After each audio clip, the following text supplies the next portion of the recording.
오늘도 온라인 예수제자학교 은혜의 자리에 나오신 여러분들을 주님의 이름으로 환영하고 축복합니다. 오늘은 네 번째 시간으로 제자도에 대한 말씀입니다.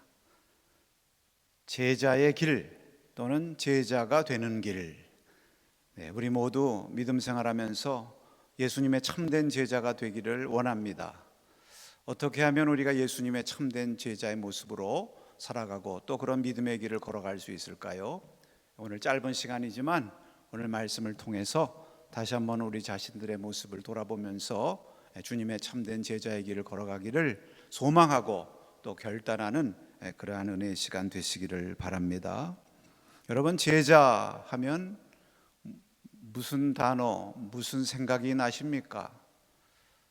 제자는 학생이니까 학생이란 생각이 날 것이고, 또 스승이란 단어도 떠오를 것이고, 또 12제자에 대한 생각도 떠오를 것이고, 아마 여러 가지 생각이 드실 줄로 믿습니다.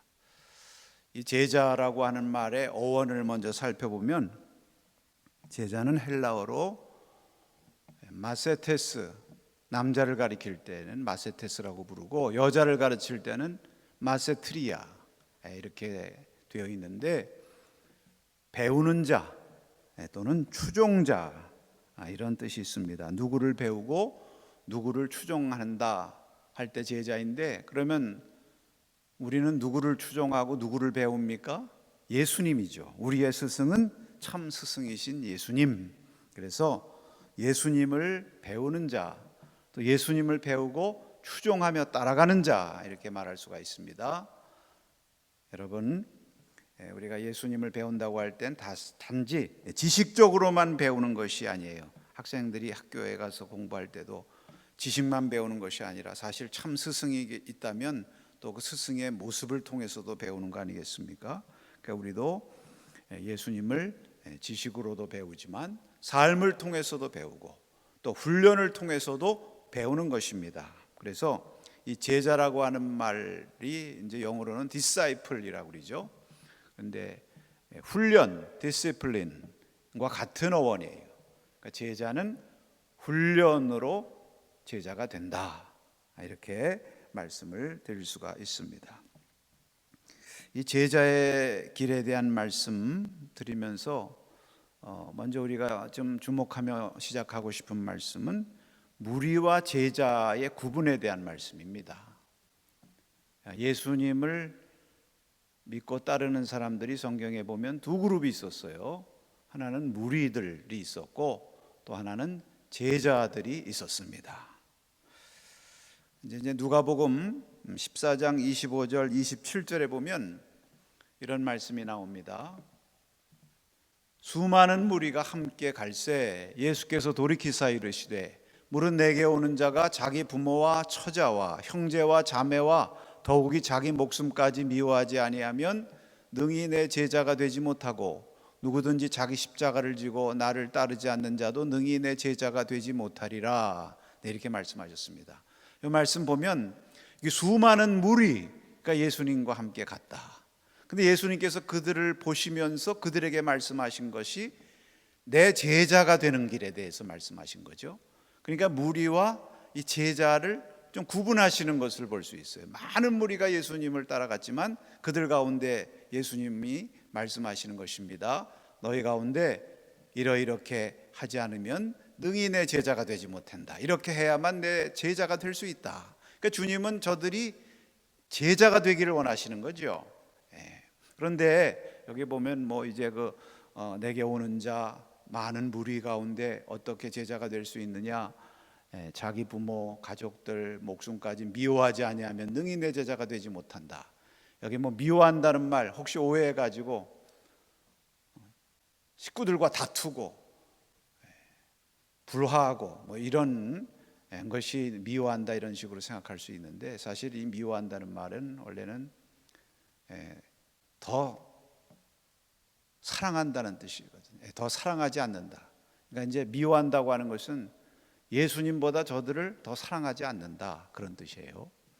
그러니까 예수님의 제자가 되려면 사실 자기 가족 친지도 중요하고 자기 삶도 목숨도 중요하지만 예수님을 위해서 이런 것들도 이렇게 내어놓을 수 있는, 예수님을 더 귀하게 여기고 사랑할 수 있는 그런 마음이 돼야만 제자가 된다. 또 거기에 십자가를 지고 나를 따르지 않으면 또 내 제자가 되지 못하리라. 이제 이렇게 말씀하셨습니다. 여러분, 이 말씀을 가만히 보면요, 이 제자에 대한 말씀은 수많은 무리를 향해서 하신 말씀입니다. 그러니까 자기 곁에 있는 이미 제자가 된 12 제자들을 향해서 하신 말씀이 아니라 수많은 무리. 여러분, 그러니까 이 예수님은 이 무리가 변하여 제자가 되기를 원하시는 거죠. 여러분, 오늘 제자에 대한 말씀을 이제 드리는데, 제자 그러면은 우리가 흔히 생각하기에 이 제자도는 어떤 특정한 사람들, 정말 목회자들이나 또는 뭐 교회 아주 중직자, 또 어떤 특별한 헌신을 하는 이런 사람들, 그래서 우리 보통 믿는 사람들은 어떻게 그 제자의 길을 걸어갈 수 있어 하면서 감히 우리는 가지 못할 길, 우리와는 상관없는 길이야, 이렇게 생각하고 말할 수 있는 그러한 제자의 길이 아니에요. 그런 자들에게 하신 말씀이 아닙니다. 주님을 믿고 주님께 함께 따라가는 모든 사람들, 많은 무리들에게 하신 거예요. 그러니까 이 제자의 길이라는 것은 우리 모두에게 향해서 주님이 하시는 말씀이죠. 이제 성경에 예수님을 믿는 그러한 사람들을 표현하는 말들이 많이 있죠. 그 가운데 뭐 성도란 말도 있고, 또 그리스도인이란 말도 있고, 또 증인이란 말도 있고. 그러나 이제 여러분, 제일 많이 나오는 말은 예수님의 제자. 이 제자란 말이 제일 많이 나오는 것이죠. 그래서 사실 그리스도인이라고 하는데 성경에 그리스도인은 3번밖에 나오지 않습니다. 안디옥 교회에서 이제 제자들이 그리스도인으로 처음 불렸다, 이렇게 나오거든요, 사도행전에. 그러니까 이미 제자라고 불린 거예요. 그 제자들을 불렀는데 그들을 이제 그리스도인이라고 불렀다. 사실 이미 복음서와 또 사도행전 성경에 보면 이 제자라고 하는 말이 제일 많이 나오는 것은 믿는 자들이 다 이 제자가 돼야 될, 제자이고 또 제자가 돼야 될 그러한 대상들이다. 그러니까 우리 모두를 향해서 하신 말씀이다. 이것을 우리가 알고 우리가 모두 이 제자를 사모하는 마음으로 그렇게 삶의, 인생의 또 신앙의 목표를 가지고 나가야 된다는 것이죠. 자, 그런데 여기 이제 이 말씀 누가복음의 14장의 아까 봉독한 말씀에 보면 그 모든 무리들에게 이렇게 해야만 내 제자가 될 수 있다. 그러니까 모든 무리가 곧 제자인 것은 아니라는 거죠.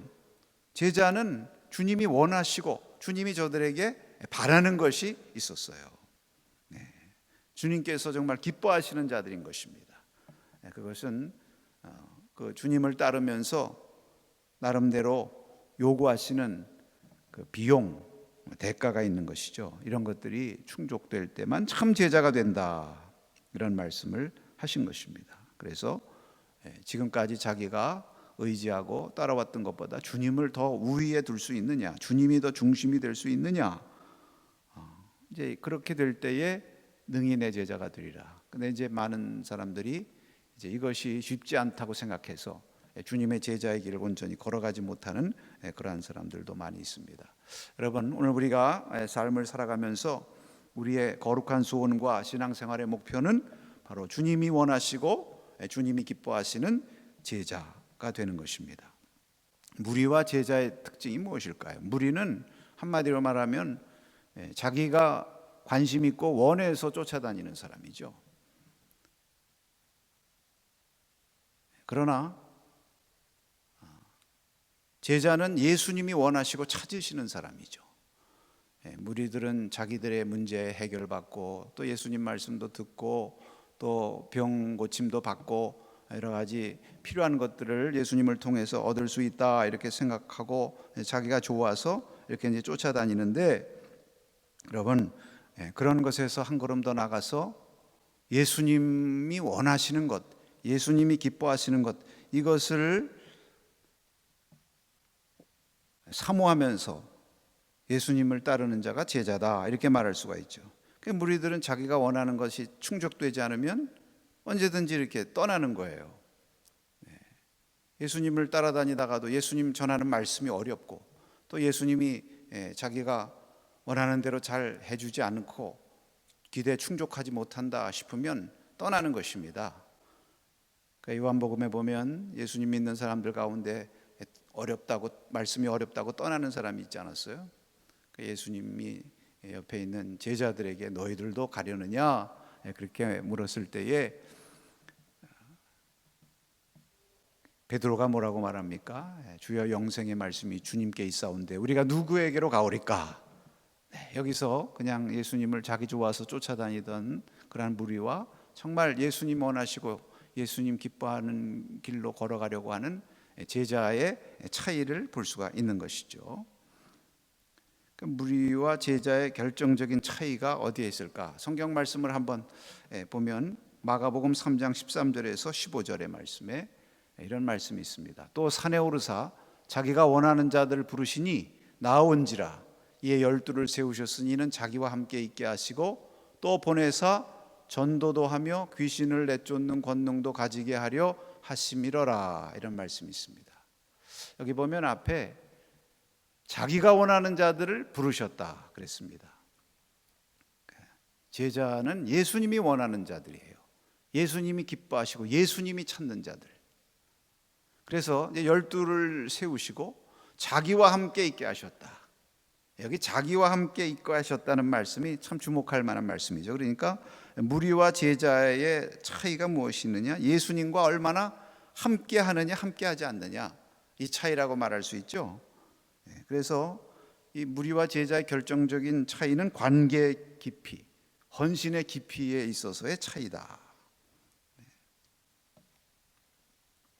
여러분, 이제 우리가 누구를 이렇게 이제 사귀다 보면 점점 사랑의 관계로 이렇게 관계의 깊이로 들어가지 않습니까? 그러다 보면은 처음에는 저 가끔 이렇게 만나다가도 점점 이제 자주 만나게 되고 늘 함께 있게 되고 또 함께 있으면서 좋아하고 사랑하게 되면 또 그가 귀하니까 그를 위해서 더 많은 것을 헌신하고 또 자기보다 그 사람을 먼저 생각하고 사랑하는 대상을 먼저 생각하고 이렇게 점점 더 깊은 관계로 들어가서 아예 나중에는 그냥 아주 함께 붙어 다니고 또 그것이 즐겁고 그것이 행복하고 한 이러한 모습이 되는 것처럼 우리가 예수님의 제자로 살아가는 것도 바로 그러한 모습이다. 처음에는 그저 무리처럼 이렇게 예수님을 내 관심과 내 흥미에 따라 이렇게 쫓아다니다가 점점 예수님과 관계가 깊어지고 또 예수님을 잘 알게 되고 그렇게 되면은 이제 점점 주님과 동행하는 삶을 살게 되는 거죠. 주님과 함께 있게 되는 것입니다. 함께 거하는 삶이 되는 것입니다. 주님과의 그 연합, 인격적인 사귐, 관계 이런 것을 갖게 되는 것입니다. 그래서 이런 것들로 말미암아 또 기쁨이 있고 또 행복이 있고 그래서 기꺼이 헌신하고 자기가 지금까지 즐겁고 좋다고 누리는 것보다 주님과 함께 있는 것이 더 좋고 주님을 위해서 헌신하는 것이 더 좋고 이렇게 되는 이러한 관계 이런 것들이 무리에서부터 제자로 이렇게 성숙되고 발전돼 나가는 신앙인의 모습이다 이렇게 말할 수가 있습니다. 그래서 저와 여러분은 바로 그런 무리의 자리에 있는 것이 아니라 제자의 자리로 나아가는 성도가 되자. 여러분 우리가 한번 자신에게 한번 물어보십시다. 나는 정말 주님을 믿는데 무리에 속한 자로 있는가? 아니면 정말 주님과 함께하는 제자의 길로 가고 있는가? 제자에 속하고 있는가? 내 관심에 따라 내가 원하는 대로만 그렇게 믿고 있는가? 아니면 정말 주님이 원하시고 주님이 찾는 자로 주님 중심으로 그렇게 믿음의 길 또 삶을 걸어가고 있는가? 이것을 한번 우리가 다시 물어야 되는 것입니다. 그 카일 아이들먼이라고 하는 분이 쓴 팬인가 제자인가? 팬이 있고 제자가 있어요. 여러분 팬, 이제 우리가 운동선수나 연예인들 보면 팬들이 많이 있죠. 자기가 좋아해서 쫓아다니는 사람들의 팬은 아주 열심히 있어요. 또 자기가 좋아하는 선수나 연예인에 대해서는 많이 압니다. 그런데 문제는 그를 개인적으로는 알지 못해요. 많은 지식과 정보를 알고 있긴 한데 인격적으로, 개인적으로 서로 친밀하다고 말할 수는 없어요. 친하지는 않아요. 또 그 선수나 연예인도 그 팬을 개인적으로 알지 못해요. 여러분, 이것이 참 중요한 의미를 갖고 있다고 생각합니다. 우리가 하나님에 대해서, 예수님에 대해서는 많이 아는데 정작 예수님을 알지 못해요. 그런 경우가 있습니다. 성경에 보면 이제 하나님을 알자, 하나님을 아는 지식, 이런 말씀들을 많이 하는데요. 여기 하나님을 안다고 하는 이 안다는 말이 이게 야다라는 유명한 말 아닙니까? 이것은 사랑의 관계를 통해서 아는 거예요. 서로 친밀한 관계를 통해서 아는 거지, 그냥 지식적으로 무엇에 관하여 알듯이, 그렇게 정보를 얻듯이, 지식을 얻듯이 아는 그런 차원을 넘어서는 것입니다. 정말 주님을 알지 못할 수가 있어요. 주님에 대하여는 많이 알고 성경 지식은 많이 알고, 그래도 정말 주님을 알지 못할 수가 있어요. 예수님이 그래서 한 번은 이런 말씀을 하셨어요. 나더러 주여 주여 하는 자마다 다 천국에 들어가는 것이 아니다. 하늘 아버지의 뜻대로 행하는 자라야 천국에 들어간다. 네.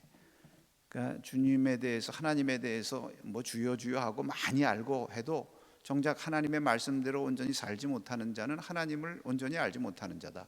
주님을 온전히 알지 못하는 자다, 그런 말씀이죠. 주님의 이름으로 막 능력을 행하고 귀신도 쫓고 선지자 노릇하고 그러는데 주님이 마지막 때 내가 너희를 도무지 알지 못한다, 내게서 물러가라, 이렇게 말씀하신다는 말씀하셨거든요. 이게 얼마나 불행한 일입니까? 나는 예수님을 잘 안다고 생각했는데 정작 예수님은 나를 잘 모른다고 하면 이게 얼마나 안타까운 일이에요. 그게 왜 그렇습니까? 이 인격적이고 개인적인 관계, 이런 것들이 온전히 되지 못하면 이런 일들이 생기는 거예요. 그러니까 여러분, 정말 우리는 예수님을 물론 좋아하고 열심으로 팬처럼 쫓아다니는 것도 좋겠지만 거기서 한 걸음 더 나가서 정말 개인적으로, 인격적으로 사귐이 있고 서로 함께 동행하고 함께 살면서 주님을 위해서 헌신하고 주의 말씀대로 살고 하는 이런 아름다운 제자의 길, 이것이 다시 한번 우리의 삶 가운데 있어져야 될 줄로 믿습니다. 그러한 마음, 오늘 이 말씀을 들으면서 저와 여러분에게 주님께서 다시 한번 주시기를 축복합니다.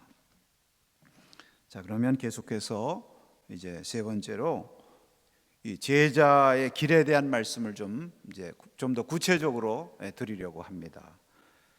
이 제자가 되는 길, 이제 제자는 훈련으로 되는 것이다, 이렇게 말씀을 드렸는데 정말 우리가 배우고 훈련해서 또 자꾸 제자로서 성숙해 나가는 것이 우리의 신앙생활에 계속 목표가 되고 우리가 바라는 소망이 돼야죠. 여러분, 신앙의 길이라는 것은 내가 이미 이루었다 함도 아니요 온전히 붙잡았다 함도 아니라고 사도 바울 말씀하셨습니다만, 우리의 목표 되신 예수님을 향해서 계속 예수님을 바라보고 예수님을 닮고 또 예수님을 쫓기 위해서 계속해서 붙잡으려고 달려가는 것이죠. 이루기 위해서 달려나가는 것이죠. 이것이 이제 제자의 길이라고 할 수가 있습니다. 그런데 오늘 시간도 짧고 그러니까 제가 이 많은 말씀, 참 뭐 제자도에 대한 거는 이 한 시간 정도 이렇게 드린다는 말씀이 너무 부족하죠. 그래서 오늘은 예수님의 말씀, 특히 마태복음에 나오는 그 제자 훈련에 관한 이 말씀을 중심으로 해서 잠깐 말씀을 드리려고 합니다.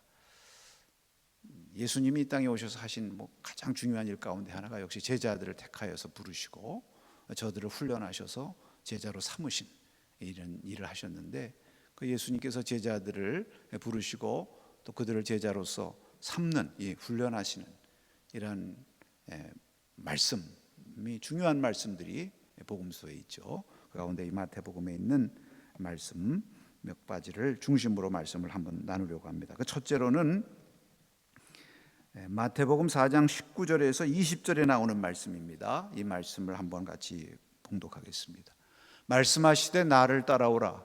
내가 너희를 사람을 낚는 어부가 되게 하리라 하시니 그들이 곧 그물을 버려두고 예수를 따르니라. 이런 말씀이 있습니다.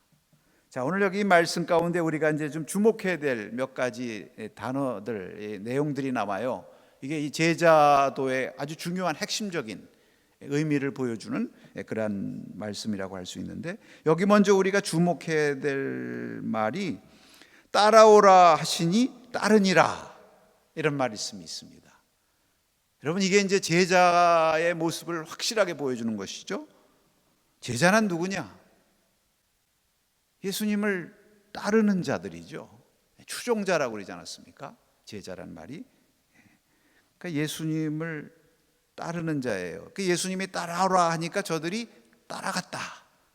여기에 제자의 모습이 있는 것이죠. 그러니까 이 제자 하면은 연결시킬 수 있는 말이 따름, 따른다.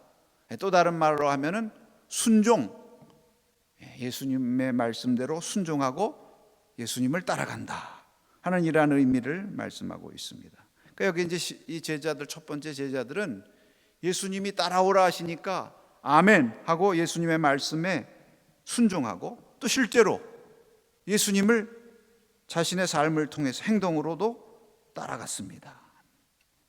곧 따라갔다 하는 말, 이 곧이라는 말이 있는 거 보니까 머뭇거리지 않고 속히 순종하고 따랐다, 그런 말씀이죠.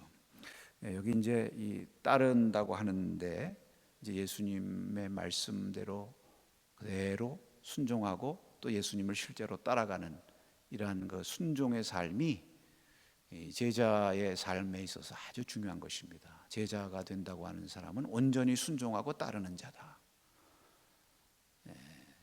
여러분, 이제 예수님을 따르고 순종한다고 할 때도 여러 가지 단계가 있다고 볼 수가 있습니다. 온전한 순종이란 무엇이냐? 예수님이 따라오라 할 때 아멘 하고 그 다음에 예수님을 따르는 것이죠. 행실로 따르는 것이죠. 말과 행실로 따르는 것이 온전히 따르는 것입니다. 마태복음 21장에 보면 예수님께서 두 아들의 비유의 말씀을 하시는데, 이제 첫째 아들은 예수님이 포도원에 가서 일해라, 그렇게 이제 아버지가 포도원에 가서 일하라 그러니까 알았습니다. 말로는 알았다고 그랬어요. 말로는 예 하고 대답한 거죠. 그런데 실제로는 가지 않았다고 그랬습니다. 실제로는 순종하지 않았어요. 아버지의 말대로 따르지 않았어요. 근데 이제 둘째 아들은 처음에 아버지의 말에 대해서 싫다고, 말에 대해서 노 그렇게 얘기했거든요. 그런데 나중에 뉘우치고 가서 일했다. 말씀대로 따랐다. 그렇게 예수님 비유하셨어요. 물론 이제 그 당시에 그 바리새인들이나 또 여러 회개하고 돌아온 자들 이런 것들을 비유해서 하신 말씀이기도 합니다만, 예수님 그렇게 말씀하셨거든요. 누가 실제로 따르고 순종한 자냐? 둘째 아들 아니냐? 예수님 말씀하셨는데요. 네, 맞습니다. 이제 제일 중요한 것은 역시 행실로 따르는 게 제일 중요한 거죠. 아무리 말로만 주여 주여 하고 말로만 믿는 사람들을 참 주의 제자가 될 수 없는 것이죠. 온전히 따르는 자가 될 수 없는 것이죠. 그 삶을 통해 생실을 통해서 따름의 결단을 하고 살아가는 게 중요한데, 저는 그렇게 생각합니다. 여기 오늘 제자들처럼 예수님이 따라오라 하면 아멘 하고 우선 말로 따르고 그 다음에 실제로 삶으로도 따라가는 거, 이게 온전한 순종이고 따르는 모습이다. 물론 어떤 사람들은 말로도 거역하고 행실로도 거역하고 이런 사람들은 예수님하고 상관이 없는 사람들이죠. 우리는 온전한 순종, 말로도 아멘, 또 행실로도 우리의 삶을 통해서도 말씀대로 그대로 따르고 순종하는 그러한 온전한 순종의 사람, 이런 사람이 될 때 정말 참된 주의 제자가 되는 것이다. 참 제자의 모습이 여기에 있다 하는 것을 먼저 이 말씀을 통해서 알려주신 것입니다. 그 다음에 바로 다음 앞에 보면 따르는데 뭐라고 말씀하냐면 두 번째로 우리가 주목할 것이 말씀에서 그물을 버려두고 따르니라 그랬어요. 여기 그물을 버려두고, 이 버린다. 네, 이 다른 곳에 보면 배와 그물을 버려두고 이런 말씀도 있거든요. 그러니까 이제 배와 그물 이것을 버려두고 따랐다. 그러니까 예수님을 따르는 자인데 예수님을 따르기 위해서는 또 하나 필요한 행동이 있어요. 그것이 무엇이냐면 버리는 것입니다. 버리는 거. 그러니까 제자는 어떤 사람입니까? 제자는 따르는데 따르기 위해서 버릴 것은 버릴 줄 아는 사람이 제자예요. 여러분, 그물이라는 게 뭡니까? 이 사람들이 고기를 잡는 사람들이었으니까 지금까지 자기 삶에 있어서 가장 귀하게 여기는 거야. 재산 목록 1호. 이게 아주 생존의 수단이고, 그래서 그것을 의지하고 그것을 붙들고 살아왔던, 포기하기 참 어려운 것이 그물 아닙니까? 그것이 배이고. 네. 근데 그러한 것들을 버리고 이제는 주님을 따르는 자로서 주님을 향해서 나간 것입니다. 그러니까 그러한 모든 것들보다 주님이 더 귀해서 그렇게 했겠죠. 주님을 따르는 길이 더 좋아서 그래서 그렇게 했겠죠. 여기 이 버린다고 하는 말이 또 이 제자의 길에 있어서 참 의미심장한 말이죠. 제자는 주님을 위해서는 때로 버리고 포기할 줄도 알아야 된다. 이 버린다고 하는 말과 연결된 말씀들이 성경에 많이 나와요. 떠난다는 말도 비슷한 말이에요. 아브라함이 하나님의 음성을 듣고 자기 고향 친척 아비집을 떠나서 하나님이 지시하는 새로운 약속의 땅으로 나아가지 않습니까? 믿음으로 하나님 말씀을 믿고 바라보면서. 그러니까 떠나는 것, 과거에 자기가 살던 그 삶, 거기가 특히 우상의 땅, 육신과 혈육을 따라 살던 그 땅, 그 땅을 떠나는 것입니다. 이 떠난다는 말도 그걸 다 버리고 새로운 주님의 약속을 향해서 나가는 거 아니에요? 벗는다는 말씀도 있어요. 벗는다는 말, 비슷한 말 가운데. 그러니까 이제 사도 바울께서 특히 에베소서 같은 데 보면 우리가 예수님을 믿고 거듭나는 것을 가리켜서 이 옷을 이제 새로 갈아입는 것에 비유해서 말씀하셨잖아요. 그러니까 옛사람을 벗어버린다. 옷을 벗듯이 벗어버리고 예수님과 함께 새로운 사람, 새로운 생명, 새로운 인생의 길로 옷 입는 것이다. 그래서 그런 말씀도 있습니다. 우리가 고린도전서 13장 11절에 보니까 어린아이를 버렸노라. 이제 제자가 된다고 하는 것은 또 어린아이일도 버리는 거죠. 성숙함으로 나아가는 거 아니겠습니까? 참 이런 그 버린다, 또 떠난다, 벗어버린다, 또 자기를 부인하는 거, 나의 옛사람을 예수님의 십자가에다 못 박았다, 못 박는다, 이런 거 다 같은 부류의 말씀이죠. 이제 그 이용규 선교사님이 지은 유명한 책 가운데 내려놓음이라고 하는 책 제목도 다 같이 연결되어 있는 것이죠. 우리가 정말 주님의 제자의 길을 걸어가려면 때로는 내려놓을 줄 알아야 돼요. 자기 의도 내려놓고 또 자기에 집착하는 자기 애 이런 것들도 내려놓고. 요즘과 같이 정말 취하는 일에 또 얻고 다 모으는 그런 일에만 관심이 있는 시대에 버린다, 또 떠난다, 내려놓으라, 부인하라 이런 말을 하는 것은 어떻게 보면 참 너무 인기가 없는 말인 것 같기도 해요. 그러나 여러분, 왜 버릴 수 있습니까? 그 주님을 따르는 것이 자기가 지금까지 살던 것보다 더 귀하고 여기에 구원이 있고 여기에 생명이 있고 여기에 살 길이 있다, 이렇게 확신하니까 기꺼이 버리고 떠나는 거예요.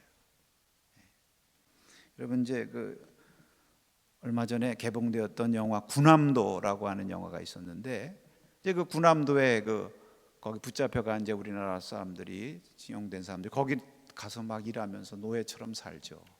근데 이제 거기 주인공이 있는데, 이제 이 주인공이 어느 날 이제 그 탈출할 계획을 세우고 사람들을 데리고 이제 탈출하려고 이렇게 주동을 하는데, 이제 거기 있는 사람들한테 그렇게 얘기합니다. 당신들이 여기 남을 것인가 아니면 나를 따라갈 것인가 결정해라. 네, 여러분, 이게 쉬운 결정이 아니죠. 왜? 따라가다 잘못하면 죽을 수도 있고, 또 그 탈출하는 과정에서 치러야 될 대가와 비용이 얼마나 힘들고 또 어려운 일도 많이 있습니까? 그런데 한 사람이 용감하게 내가 따라가겠습니다. 그러니까 저마다 나도 따라가겠다. 그러면서 이제 그 탈출하는 그러한 그 내용들이 쭉 나오는데요. 그 왜 그러한 두려움과 또 참 따르기 어려운 그러한 마음의 머뭇거림이 있음에도 불구하고 용감하게 따르겠습니다 할 수 있습니까? 그 따라가서 거기서 탈출하게 되면 누리게 될 그 자유와 새로운 생명, 구원의 삶, 이게 더 귀하니까 그런 모든 것을 다 내려놓고 과감하게 따라갈 수 있는 거 아니겠습니까? 제자들의 삶도 바로 그런 것이다, 이렇게 말씀을 드릴 수가 있어요. 근데 이제 여러분,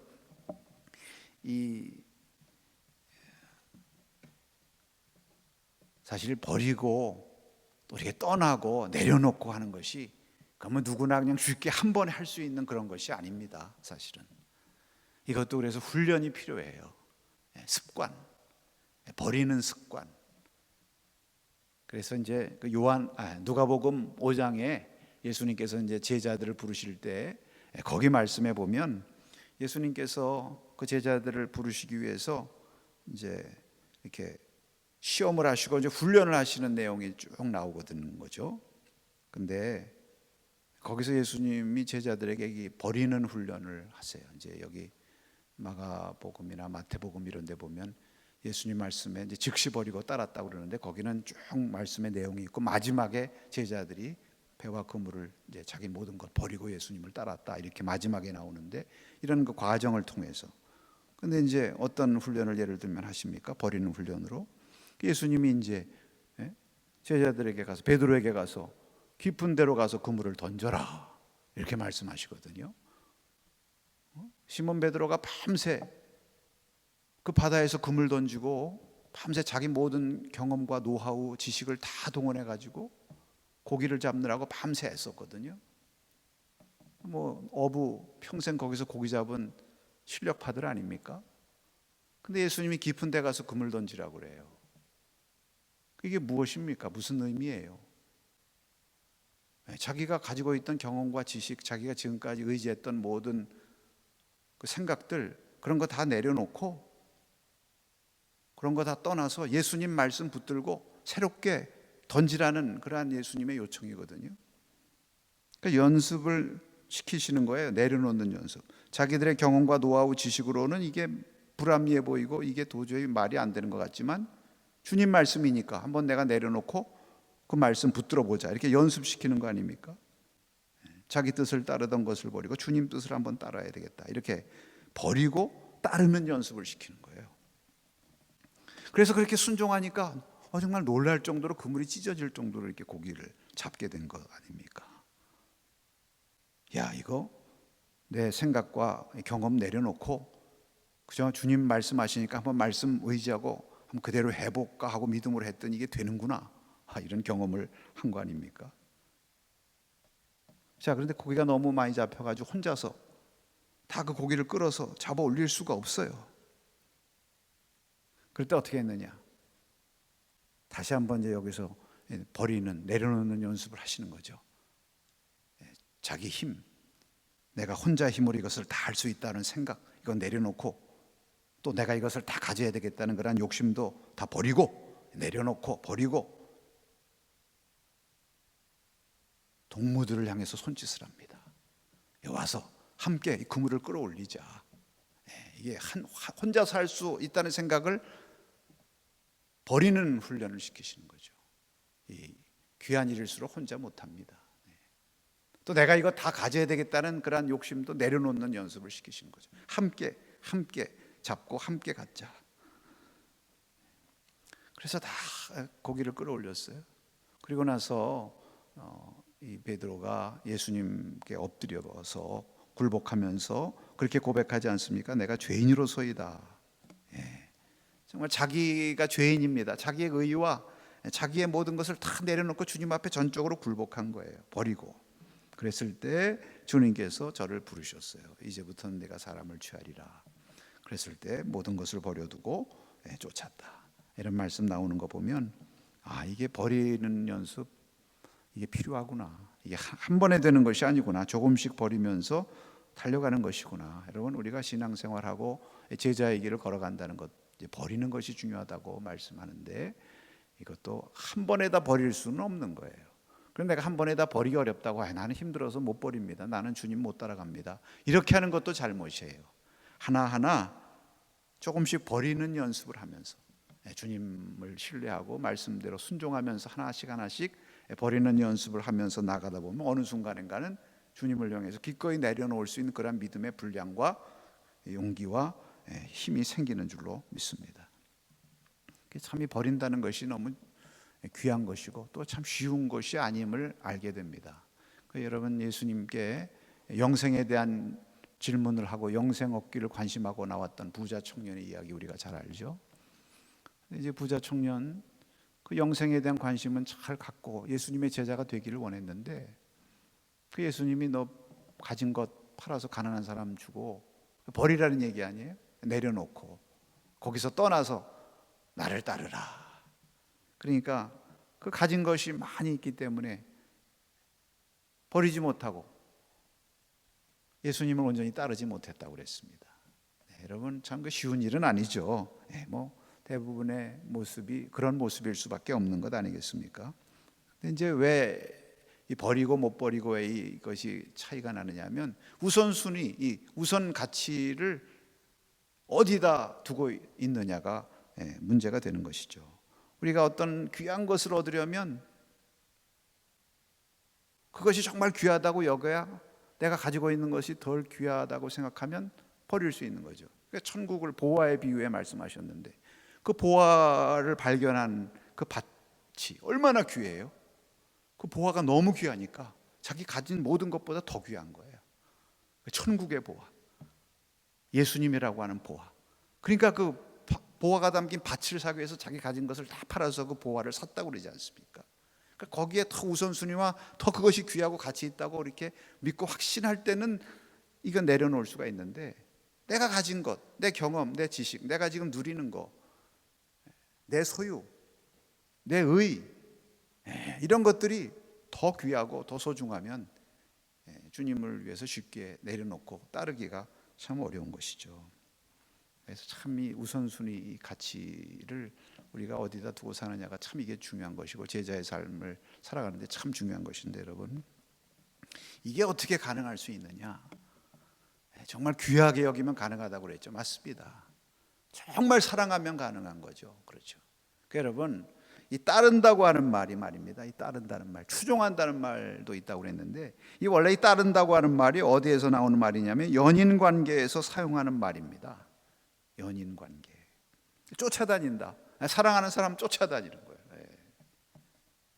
이게 사랑하는 애인, 이게 서로 연인이 돼가지고 막 사랑이 불붙어가지고 막 따라다닐 때 말입니다. 쫓아다닐 때는요, 정신없이 쫓아다니니까 자기 가진 것 다 내려놓게 돼요. 그것만 붙들기 위해서. 그렇죠. 그러니까 우리가 정말 연인으로 이렇게 연애할 때 쉽게 말하면 얼마나 많은 것을 그 사랑하는 사람을 위해서 다 내려놓고 거기다 쏟아붓습니까? 뭐 시간, 재물, 또 자기의 자존심, 뭐 자기 스케줄, 심지어는 어느 날 뭐 전에는 무슨 고민 있고 뭐 얘기할 거 있고 그러면 아빠 엄마한테 와서 얘기하던 아이들이 어느 날 갑자기 얼굴 보기도 어렵고 와서 얘기도 안 하고 그래요. 물론 뭐 문제가 있어 그렇지만 누구 좋아하는 애인 생기면요, 그때는 거기랑 얘기하고 거기랑 시간 보내니라고 그렇게 되는 거거든요. 자기 가족보다도 그 애인이 더 중요한 거예요. 예수님 말씀하셨잖아요. 앞에 나를 내 제자가 되려면 자기 가족을 미워하지 아니하면, 그게 가족을 나보다 덜 사랑해야 된다는 거 아니에요. 나를 가족보다 더 사랑해야만 내 제자가 된다. 그런 말씀 아닙니까? 마찬가지예요. 그러니까 참 그렇게 좋아하고 막 좋아서 그냥 정신 없으면 그러면은 내려놓는 게 가능한 거죠. 그래서 우리가 정말 예수님을 그렇게 따르고 그렇게 버리면서 그렇게 쫓을 수 있는가? 내가 정말 주님의 제자가 되기 위해서 내가 내려놓아야 될 것이 무엇이고 내가 정말 더 버리고 더 포기해야 될 것이 무엇인가? 오늘 한번 이 말씀을 통해서 다시 한번 생각하면서 그것이 제자의 길이구나 하는 것을 생각할 수 있기를 축복합니다. 그리고 이제 오늘 이 말씀 가운데 또 하나 주목할 것이 내가 너희를 사람을 낚는 어부가 되게 하리라. 사람을 낚는 어부, 이게 이제 제자의 그 정체성입니다. 제자의 정체성, 핵심 정체성이에요. 왜? 예수님이 정해 주신 것이니까. 그 제자란 결국은 누구냐? 가장 여러 가지가 있겠습니다만 그 본분이, 제자의 본분, 정체성, 가장 핵심은 사람을 낚는 사람, 영혼을 구원하고 천국 백성 되게 하는 자, 사람을 취하리라. 왜 사람을 낚는 어부라고 말씀하셨을까요? 저들이 어부 출신이니까. 그러니까 지금까지는 고기를 낚는 어부였지만 이제는 사람을 낚는 어부가 되게 할 것을 말씀하신 것입니다. 그것이 제자의 길이라는 거죠. 이제 여러분 예를 들면 만약에 저들이 의사였다면 내가 너희로 사람을 치료하고 살리는 의사가 되게 하리라, 이렇게 말씀하시지 않았겠어요? 그러니까 여러분 제자의 핵심은 결국 사람을 살리고 영혼을 구원해서 사람을 구원하는 거예요.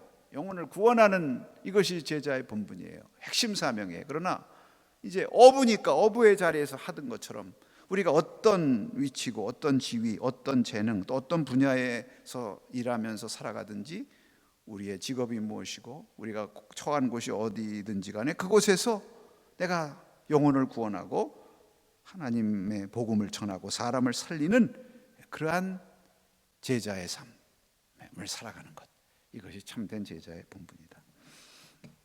이제 주님이 제자들을 부르신 말씀 가운데 사도행전 1장 8절의 유명한 말씀, 내 증인이 되리라. 이 증인, 이 증인, 이것도 같은 핵심 정체성이라고 말할 수가 있죠. 제자의 너희는 증인이다. 사람을 낚는 어부다, 증인이다. 이거 같이 연결되는 거 아닙니까? 그래서 예수님의 증인으로 살아가는 삶, 어느 지위에 있든지 어느 자리에 있든지 어느 직업으로 살아가든지 우리의 말과 또 우리의 삶을 통해서 예수님의 증인이 되는 거예요. 그런 책도 있지 않습니까? 당신이 메시지다. 우리의 말이 메시지가 되어야 되고 또 우리의 존재, 삶 자신이 있는 그곳이 메시지가 되는 그러한 것이 제자의 핵심 정체성이요 본분이다 하는 것을 말씀해 주고 있습니다. 그리고 오늘 말씀에서 이제 끝으로 하나 더 주목할 것은 되게 하리라. 여기 되게 하리란 말, 내가 너희로 사람을 낚는 어부가 되게 하리라. 이 되게 하리란 말이 영어로는 make거든요. 그래서 내가 너로 사람을 낚는 어부로 만들리라. 너희는 가서 모든 족속으로 제자를 삼으라 할 때 그 제자를 삼는다는 말도 make. 그래서 서두에서도 말씀드린 것처럼 제자는요 태어나는 것이 아니라 이건 훈련으로 되는 거예요. 훈련, 디시플린, 훈련. 예수님께서 제자들 훈련하셔서 제자로 만드신 거예요. 저는 제자하고는 상관없습니다. 저는 제자로 태어나질 못했어요. 이 말은 어폐가 있는 거죠. 누구든지 제자로 태어난 사람은 없습니다. 처음에는 다 무리와 같은 자들이었지만 이렇게 훈련을 통해서 예수님이 만들어 가주시는 거예요. 우리가 제자로 되는 것입니다.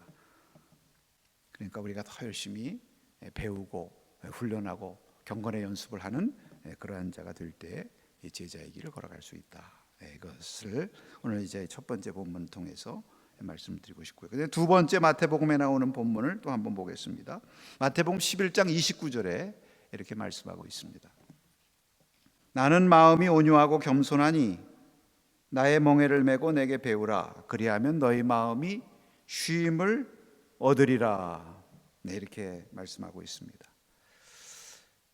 여기 보면 내게 배우라 이런 말씀이 있죠. 제자는 배우는 자라고 말씀을 드렸죠. 누구를 배우고 무엇을 배우는가? 주님에게서 배우고 또 주님을 닮는 것인데 무엇을 배우고 닮아요? 주님의 마음.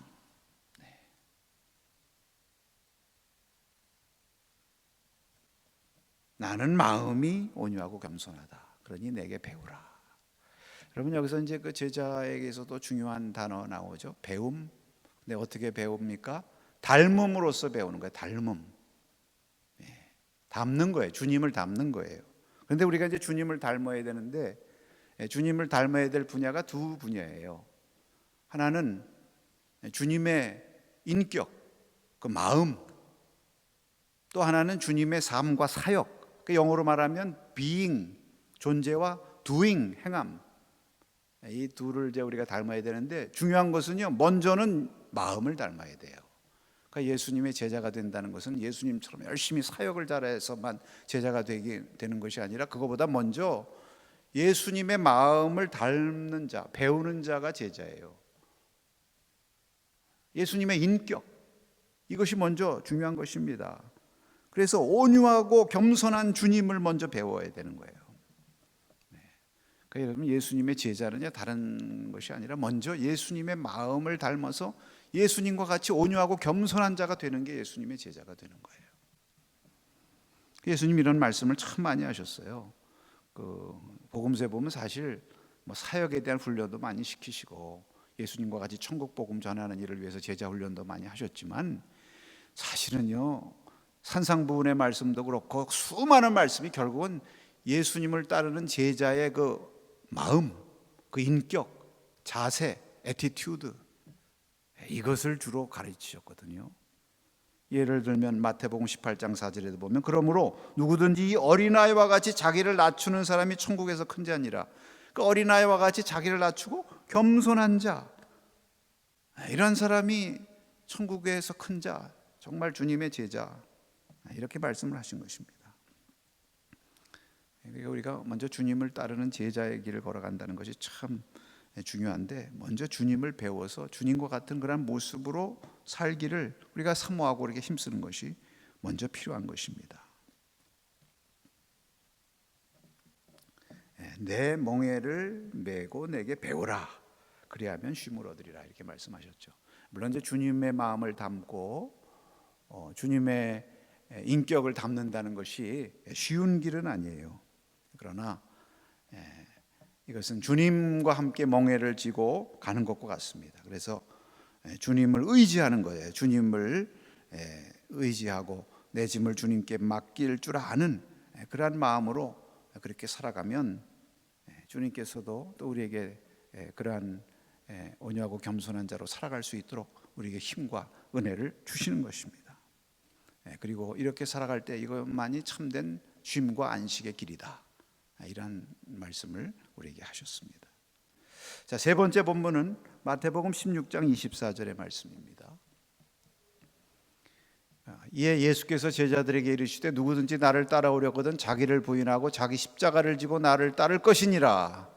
네, 여러분, 이 말씀은 정말 대표적인 제자도에 관한 본문 말씀이죠.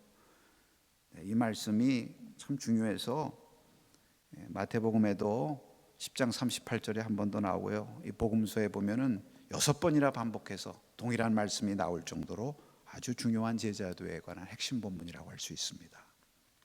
그러니까 여러분, 제자가 되는 것은, 제자도는 십자가의 길이다. 자기를 부인하고 자기 십자가를 지고 나를 따를 것이니라. 토마스 아켄피스의 유명한 책 그리스도를 본받아에서 이렇게 말씀하십니다. 그리스도인은 십자가를 피할 수 없다. 피한다면 이미 그리스도를 본받는 자가 아니다, 그리스도를 따르는 자가 아니다, 이렇게 말씀을 하셨습니다. 우리가 십자가를 지고 주님을 따른다. 자, 그러면 십자가의 길이 제자의 길인데, 오늘 이 말씀을 통해서 그러면 십자가의 길이란 무엇인가? 십자가의 길에는 중요한 세 가지 의미가 있습니다. 하나는 섬김의 길이죠. 섬김의 길. 십자가의 길은 섬김의 길. 그리고 제자는 누구냐? 섬기는 자다. 인자가 온 것은 섬기려 하고 자기 목숨을 많은 사람의 대속물로 주려 함이라. 마태복음 20장 28절에 말씀하셨습니다. 주님께서 섬기기 위해서 오셨는데 그 섬김의 핵심과 절정을 이루는 것이 무엇입니까? 십자가죠. 십자가에서 자신을 대속물로 주신 것입니다. 그러니까 바로 이렇게 주님과 같이 이렇게 섬기고 자기를 내어줄 줄 아는 그러한 자세가 이게 제자의 자세, 제자의 모습이라는 것이죠. 그 예수님께서는 제자들에게 요한복음 13장에서 발을 씻기시면서 섬김의 본을 보여주셨습니다. 그러니까 우리 그리스도의 제자로 살기를 원한다면 우리가 늘 이렇게 섬기고 자기를 낮추는 이러한 삶의 모습, 또 그런 훈련을 우리가 늘 하면서 살아가야 되는 것이죠. 그 다음에 두 번째 중요한 것은 복종의 길. 복종의 길. 앞에 순종에 대한 말씀을 잠시 드렸습니다만, 여러분 십자가의 길이란 말로 정말 이것은 복종. 빌립보서 2장 8절에 자기를 낮추시고 죽기까지 복종하셨으니 곧 십자가의 죽으심이라 이렇게 말씀했습니다. 자기를 낮추셔서 죽기까지 복종하는 모습을 보이셨다. 그게 십자가다. 십자가를 앞에 두시고 예수님께서 이런 복종의 본을 보이셨죠. 하나님 앞에 기도하시면서 이 십자가의 잔, 이 잔을 정말 피하고 싶으셔서, 그러나 마지막에 뭐라고 말씀하십니까? 나의 원대로 마옵시고 아버지의 원대로 하옵소서. 요한복음 6장 38절에서도 내가 하늘에서 내려온 것은 내 뜻을 행하려 함이 아니요 나를 보내신 이의 뜻을 행하려 함이라 이렇게 말씀하셨습니다. 그러니까 여러분, 예수님이 이렇게 본을 보이신 그 길을 따라서 우리도 걸어가는 것입니다. 그래서 여러분, 이 복종의 길을 걸어가는데 참 이게 쉬운 건 아닌 것 같아요. 그리고 왜 쉬운 게 아니냐면 이 복종하는데, 순종하는데 이것을 가로막는 장애물들이 참 많습니다. 그래서 이것을 극복하는 훈련이 또 우리에게 참 필요해요. 자기를 부인하고 자기 십자가를 지고 나를 따르라 이렇게 말씀하신 것처럼 이 자기를 부인하는 훈련. 근데 이게 자기 부인이 얼마나 어려워요. 자기라는 것이 결국은 주님 뜻대로 복종하고 주님의 길 걸어가는데 제일 첫 번째요, 제일 중요한 장애물이에요. 자기. 광야에서도 이스라엘 백성들을 가리켜서 목이 고든 백성이라고 그러지 않았습니까? 하나님의 백성인데도 목이 고다요. 그래서 복종보다는 거역하기를 더 잘해. 왜냐하면 자기가 강해서 그래요. 자기. 결국 신앙생활이라는 것은 자기와의 싸움이다. 이 에고라고 하는 거. 육신적인 것, 세상적인 것을 쫓아가려고 하는 자기, 또 자기 의와 자기 뜻을 주장하려고 하는 그러한 자기.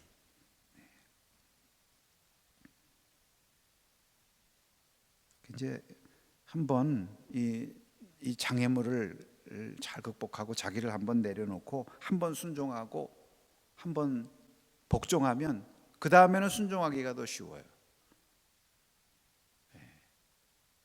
이제 자꾸 거역하는 습관이 들면 점점 거역의 사람이 되지 않습니까? 그런데 자꾸 어려움이 있지만 한번 그것을 통제하고 내려놓고 한번 순종하면 그 다음엔 또 순종이 쉬워요. 참 이 순종도 연습이 참 중요한, 내려놓는 연습이 중요하듯이. 베드로가 예수님이 깊은 데 가서 그물을 던져라 이렇게 말씀하셨을 때 내가 밤새도록 수고하였으되 잡은 것이 없지만은 내가 말씀에 의지하여 그물을 던지리다. 이렇게 복종하지 않습니까? 순종하지 않습니까? 밤새도록 수고하였으되 잡은 것이 없어요. 근데 정말 경험이나 지식만 가지고 생각하면 참 순종하기 어렵죠. 장애물이 있어요. 밤새도록 수고했는데 아무것도 잡힌 게 없는데 뭐 어디 깊은데 가서 또 그물을 던진다고 그게 잡히겠습니까? 그런 마음이 막 여기 생기는 거 아닙니까? 그 자기 뜻, 자기 주장, 자기 판단, 자기 생각, 자기 의, 이런 게 장애물이거든요. 근데 그것을 한번 내려놓고 주님 말씀하셨으니까, 주님이 하시니까 가능하겠지, 선하지 하면서 한번 내려놓고 순종하면 이게 되는 거예요. 그 다음에는 순종의 사람으로 자꾸 변하게 되는 것입니다. 여러분, 이것이 십자가의 길이다. 그 다음에 세 번째 십자가의 길, 협력의 길이라고 생각합니다. 협력. 여러분, 십자가는 가로와 세로가 이렇게 서로 교차되어 있는 게 십자가죠. 하나님과 사람이 이렇게 서로 협력하는 모습을 갖고 있는 것입니다. 사실 십자가를 통해서 보면 하나님께서 인류 구원을 이루시는데 성부, 성자, 성령 삼위일체 하나님께서 인류 구원을 위해서 함께 일하고 협력하신 모범이 담겨 있는 것이 십자가입니다. 그래서 그 십자가는 하나님이 서로 연합하시는 십자가예요. 이 십자가의 길을 걸어간다고 하는 것은 협력의 길을 걸어가는 거예요. 이것이 제자들에게 꼭 있어야 될 것입니다. 협력이라는 말. 여러분, 그 협력이라는 단어에도 그 협자가 한자로 보면 열십자, 그 옆에다 힘력자 세 개가 이렇게 있지 않습니까? 네. 십자가를 중심으로 이렇게 힘을 모으는 것이 이게 협력하는 거예요. 그 십자가의 길은 협력의 길입니다. 예수님께서도 제자들이 그 무엇보다도 서로 협력하고 서로 일치하고 하나 되기를 원하셨어요. 그래서 요한복음 17장 21절에 아버지여 아버지께서 내 안에 내가 아버지 안에 있는 것 같이 그들도 하나가 되어 우리 안에 있게 하사 세상으로 아버지께서 나를 보내신 것을 믿게 하옵소서. 아버지와 아들이 하나가 되고 십자가를 통해서 하나로 협력하셨어요. 서로 일치하셨어요. 연대하셨어요. 그것처럼 저희들도 서로 협력하면서 십자가의 길을 걸어가고 서로 하나 되게 해 주시옵소서. 자기를 비우고 복음을 위해서 하나 되고 주님 나라를 위해서 하나 되고 서로를 위해서 하나 되고, 그럴 때에 세상이 이것을 보고 믿게 된다. 네. 여러분, 이렇게 협력하고 십자가의 길을 걸어가고 할 때에 이게 또 전도가 되는 거예요. 그래서 세상 사람들도 보고 믿는 것입니다. 우리가 주님을 믿는다고 하면서 다 자기 주장하고 자기 목소리 내고 서로 협력하고 서로 화해하지 못하고 다투고 분열하면 말입니다, 아무리 말로는 복음을 전해도 세상이 믿지 않는 거죠. 데이빗 플랜 목사님이 쓴 레디칼이라고 하는 책, 제자도에 관한 철저한 제자도라는 책을 존 스토트 목사님도 쓰셨습니다만, 근데 이제 이 레디칼이라는 책을 쓰신 다음에 바로 레디칼 투게더라는 책을 쓰셨죠. 이 제자도, 철저한 제자의 길을 가는데 투게더, 함께 가야만 거기에 역사가 있다. 제자의 길은 함께 투게더, 함께 가는 것이다. 우리가 인생도 혼자 살아갈 수 없고 주의 일도 혼자 할 수 없습니다. 선교의 일 혼자 감당할 수가 없어요. 주님의 교회를 섬기고 주님 따라가는 것도 혼자 할 수 없는 것입니다. 나의 힘도 부족할 뿐만 아니라 또 주님께서 또 혼자 하는 것을 원하지도 않으세요. 저마다 각자 다양한 은사와 다양한 믿음의 분량과 재능을 주신 것은 이렇게 서로들이 서로 협력하고 동역함으로써 주의 교회를 세우고 하나님의 사명을 감당할 수 있도록 주님께서 원하셨기 때문입니다. 그 성경에도 보면 믿는 사람들이 다 동역했잖아요. 예수님도 혼자 하지 않고 제자들을 택하셔서 훈련시키시고 그들과 동역하셨고, 사도 바울도 동역자들과 함께 선교했고, 구약에도 모세도 50부장, 100부장, 1000부장, 10부장 다 세워가지고 함께 동역하고, 그 옆에 아론과 훌도 있었고 여호수아와 갈렙도 있었고, 그러니까 또 내부적인 문제들도 해결하고 또 대적과 맞서 싸우기도 하고 그 모든 일들을 감당할 수 있었던 것입니까? 우리가 다윗에 대한 말씀도 많이 들었습니다만 다윗도 늘 강성해지고 늘 어디를 가든지 이기고 승리했다는 말씀 성경에 있는데, 그게 어떻게 가능하냐? 그렇게 그가 강성할 수 있었던 거, 하나님이 물론 함께 하셔서 하나님과 함께 했기 때문에 가능하지만 또 그를 도왔던 많은 용사들의 모습이, 그 이름이 성경에 기록되어 있지 않습니까? 함께 했던 이들, 그런 사람들과 다 함께하는 그런 협력 마인드, 동역 마인드가 있었기 때문에 그가 그렇게 귀하게 쓰임받을 수 있었다 하는 거 보면, 여러분, 제자에게 있어서 꼭 필요한 것, 십자가의 길, 협력, 화해하고 일치하고 동역하는 이 마음, 이것이 너무나도 귀한 것이다. 오늘 우리에게 주신 말씀이라고 할 수 있습니다. 마지막으로 본문 하나만 더 말씀드리죠. 마태복음 28장 19절에서 20절 말씀, 우리가 잘 아는 말씀이죠.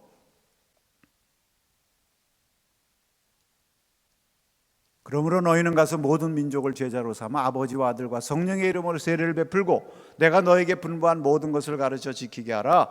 볼지어다 내가 세상 끝날까지 너희와 항상 함께 있으리라 하시니라. 아멘. 네, 여러분, 이것이 이제 모든 제자도의 완성인 것입니다. 결국 주님께서 제자들을 택하신 핵심 정체성과 목적이 무엇이라고 그랬습니까? 사람을 낳는 어부가 되게 하시는 거라고 그랬죠. 그리고 마지막에는 그 제자들에게 너희는 가서 모든 족속으로 제자를 삼으라. 내가 너희를 제자를 삼은 것처럼 너희도 가서 제자를 삼으라. 너희는 땅끝까지 내 증인이 되라. 이것이 결국 제자의 목표인 것입니다. 제자도의 완성. 여러분, 제자는 누구냐? 사명을 이어받는 자가 제자예요. 주님을 닮고 주님을 이어받는데 바로 주님의 사명을 이어받아야죠. 바로 주님의 보냄을 받아서 땅끝까지 주님의 구원을 감당하는 자. 여러분, 이 주님의 사명을 감당하기 위해서는요, 앞에 십자가에 대한 말씀도 드렸는데 십자가 복음을 전하는 거 아니에요? 이 복음을 전해야 되는데 이 복음을 자랑하고 이 복음에 대해서 부끄러워하지 말아야 됩니다.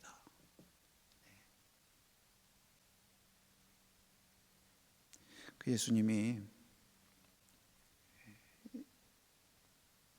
누가복음 9장에 보면 이제 자기 십자가를 지고 나를 따르라 이렇게 말씀하신 제자들에 말씀하시고 바로 뒤에 이어서 무슨 말씀을 하셨느냐면은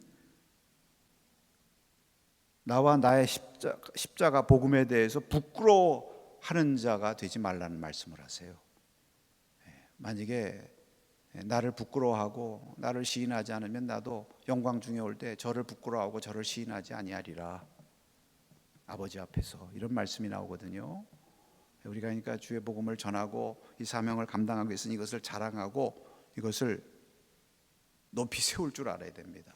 사도 바울도 내가 복음을 부끄러워하지 않는다고 그랬잖아요. 복음을 부끄러워하지 않으니까 이 사명의 감당을 할 수 있는 사명자가 되는 거죠.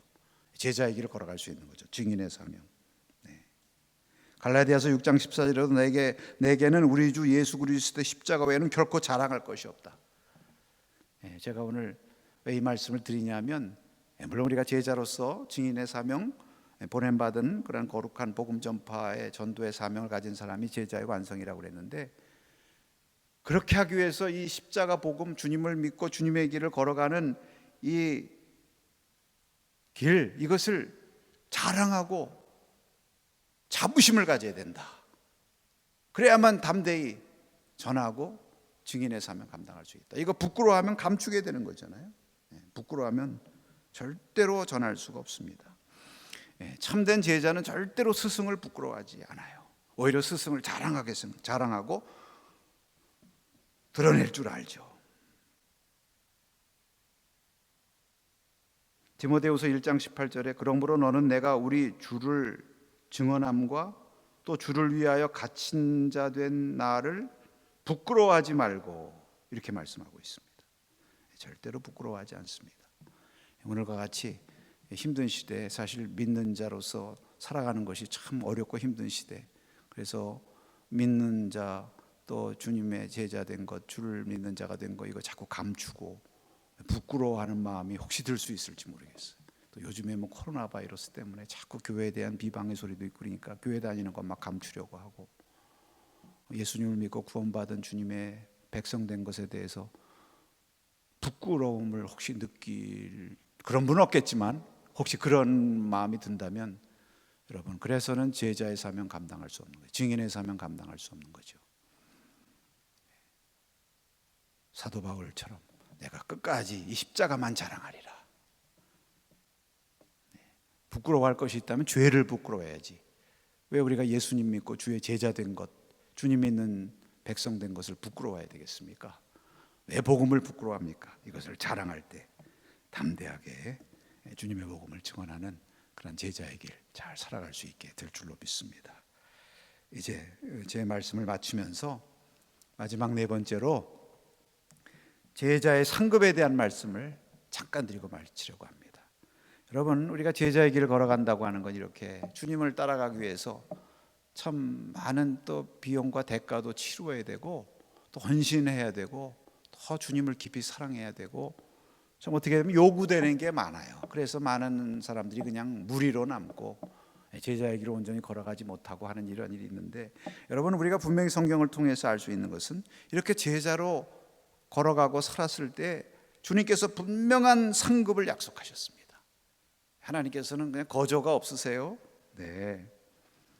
마태복음 10장에 보면 제자를 보내실 때도 권능을 주셨다고 그랬어요. 이미 감당할 힘을 주셨다고 그랬고, 마태복음 28장 20절에도 가서 모든 족속으로 제자를 삼으라고 하는 사명의 말씀만 주신 것이 아니라 이렇게 할 때 내가 너희와 세상 끝날까지 함께 하시겠다, 이런 약속의 말씀도 주셨어요. 마태복음 20장 29절에 보면 주를 위해서 많은 것을 희생하고 포기한 그 헌신에 대해서 보상하는 약속을 주셨어요. 이 땅에서도 여러 배를 받고 내세 영생을 받지 못할 자가 없다, 이렇게 약속을 하시고 천국의 상급을 주셨습니다. 70인의 제자가 나가서 제자들 복음 전하고 귀신 내쫓고 돌아오지 않았습니까? 저들이 돌아와서 기쁘게 보고할 때 예수님 말씀하셨어요. 너희들이 귀신 쫓아내고 그렇게 역사가 일어난 것으로 기뻐하는 것도 좋지만 너의 이름이 하나님 나라 생명책 하늘에 기록된 것으로 인해서 기뻐하라. 이것이다. 정말 이렇게 충성되이 제자의 길을 걸어간 사람들에게 주시는 하나님의 상급의 약속인 것입니다. 여러분, 우리가 어떤 귀한 것을 얻기 위해서는 잃죠, 물론. 그래서 성경에 잃으면 찾으리라 하는 말씀처럼 잃는 것만 있는 게 아니에요. 반드시 얻는 것이 있는 줄로 믿습니다. 주님을 위해 헌신하고 제자의 길을 걸어가는 것도 많아요. 우리가 제자의 길을 걸어가려면 주님을 위해서 내려놔야 될 것, 버려야 될 것, 포기해야 될 것 많고 잃어버리는 것 많은 것 같지만 반드시 더 귀한 것으로 얻게 하시고 보상시켜 주시는 것입니다. 어느 분이 주님을 따라가고 믿음의 길 걸어가는데 참 너무 힘들어요. 십자가를 지고 따르라고 그랬는데 자기가 지고 가는 십자가가 너무 힘들어가지고, 주님, 제가 너무 십자가가 힘드니까 좀 어떻게 십자가 좀 가볍게 해주세요, 늘 그런 기도를 드렸어요. 그래서 그랬는데 어느 날 꿈속에서 꿈을 꿨는데 자기가 어디를 향해서 가는데 너무 무거운 힘든 십자가를, 큰 십자가를 지고 막 애를 쓰면서 걸어가고 있더래요. 근데 걸어가고 있는데 주님이 앞에 나타나셨어요. 그래서 주님을 보자마자, 주님, 내가 이 지고 가는 십자가가 너무 힘들고 무거우니 이거 좀 가볍게 좀 조금만 잘라주세요, 너무 큰데. 그러니까 주님이 불쌍히 여기셨는지 그래서 좀 잘라줬어요. 근데 또 힘들게 또 걸어가는데 여전히 힘들어요. 그래서 또 주님에게 또 조금만 잘라달라고. 그렇게 몇 번 하다 보니까 십자가가 조그마지고 이제 손으로 이렇게 들고 갈 만큼 이렇게 됐어요. 이제는 힘들지 않구나. 근데 한참 가는데 얼마 가다 보니까 이제 천국을 들어가는 그 입구가 되는데, 그 천국을 들어가는데 그 사이에 이렇게 생명수가 흐르는 그러한 유리바다와 같은 강이 있는 거예요. 근데 그 강을 이제 건너야 천국문으로 들어가는데 보니까 사람들이 어떻게 가나 보니까 다 자기가 그 지고 온 그 큰 십자가를 거기다 놓고 그것을 다리 삼아서 건너가는데 자기는 이미 다 잘라져 가지고 조그마 가지고 거기다 강을 건널 수가 없어요. 그래서 할 수 없이 다른 사람 십자가에 의지해서 그 강을 건너서 천국으로 들어간 거예요. 그 천국에 들어갔는데 주님이 이제 많은 온 사람들 다 모아놓고 이제 상급을 주시는데, 너희들 여기까지 오니라고 십자가 지고 오느라고 수고 많이 했다. 자, 너희들 그 가지고 십자가를 다 가지고 와라. 그래도 보니까 그 십자가를 가지고 와서 그 십자가의 무게를 달아가지고 그 무게대로 다 상급을 주시는 거예요. 그 이 사람은 그냥 다 잘라가지고 가벼워가지고 그만큼밖에 못 받은 거예요. 그래서 아이고, 내가 이거 괜히 잘라달라고 그랬구나, 후회하다가 꿈을 깼다, 이런 말씀, 풍자적인 말씀이 있습니다만, 여러분, 우리가 주님을 위해서 헌신하고 주님 따라서 제자의 길 걸어가면 때로는 이 땅에서는 잃어버리고 포기해야 될 거 많이 있는 것 같지만 다 주님께서 기억하시고 갚아주시는 줄로 믿습니다. 오늘 이 제자에 대한 말씀 여러분에게 드렸는데, 한 말씀이라도 여러분에게 은혜가 되시고, 내가 이제부터는 더 주님을 따르고 더 주님과 깊이 교제하고 주님과 함께 거하는 참 주님의 제자의 삶 살고, 또 이것을 통해서 내가 참 기쁨과 행복을 누리고 정말 사랑하는 주님과 함께 지나가는, 동행하는 이러한 제자의 삶이 나에게 너무나 기쁘고 복되구나 하는 그러한 새로운 마음의 결심과 또 결단 우리 모두에게 있어지시기를 주의 이름으로 축복합니다. 기도하시겠습니다. 하나님 아버지, 오늘 제자도에 대한 말씀을 통해서 함께 말씀을 상고하고 은혜를 나누었습니다. 주여, 제자는 주님께서 기뻐하시고 주님께서 찾으시는 자, 원하시는 자라고 말씀했는데, 주여, 우리는 주님이 원하는 자, 주님 기뻐하시는 자 되기를 원합니다. 주여, 이 길을 지금까지도 주님의 도우심으로 걸어왔는데 앞으로도 잘 걸어갈 수 있게 하옵시고, 정말 주님을 온전히 닮기까지 주님을 향해서 날마다 주님 주시는 성령의 능력 의지해서 이 아름다운 제자의 길을 잘 걸어갈 수 있도록 주여, 우리 모두에게 은혜를 덧입혀 주시옵소서. 지금까지 애쓰고 수고한 모든 이들, 그들의 수고를 기억하시고 하늘의 상급으로 갚아 주시옵소서. 감사하며 예수님의 이름으로 기도하옵나이다. 아멘.